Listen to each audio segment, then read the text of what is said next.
بسم اللہ الرحمن الرحیم۔ السلام علیکم، میں ہوں ایمان فاطمہ اور آپ دیکھ رہے ہیں کویت نیوز۔ اگر آپ کویت کے حالات اور واقعات سے باخبر رہنا چاہتے ہیں تو ویڈیو کو پورا دیکھیں، چینل کو بھی سبسکرائب کر دیں اور ساتھ میں ہی لگے بیل آئیکن کو بھی دبا دیں تاکہ ہماری نئی آنے والی ویڈیو کا نوٹیفیکیشن آپ کو ملتا رہے۔ بڑھتے ہیں خبروں کی جانب اور شامل کرتے ہیں آج کی پہلی خبر۔ کویت میں سردی کی شدید لہر ایک بار پھر سے متوقع۔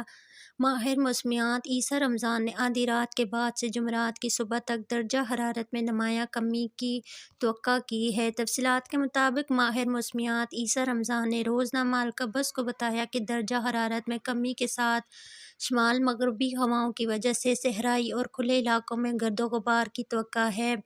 انہوں نے ہواؤں میں اضافے کی توقع ظاہر کی ہے۔ انہوں نے اس بات کی طرف اشارہ کرتے ہوئے کہا ہے کہ جمعہ اور ہفتے کو موسم زیادہ سرد رہے گا، جبکہ جمعہ اور ہفتہ کو صبح کے وقت کم از کم درجہ حرارت 1 سے 3 ڈگری سیلسیس کے درمیان رہے گا۔ شدید سردی کے باعث درجہ حرارت 3 سے نیچے 0 ڈگری تک پہنچ سکتا ہے، جبکہ زیادہ سے زیادہ درجہ حرارت 10 سے 14 ڈگری سیلسیس کے درمیان رہے گا۔ اب تک کے لیے اتنا ہی۔ مزید خبروں کے لیے دیکھتے رہیے کویت نیوز اور مجھے دیجیے اجازت۔ اللہ حافظ۔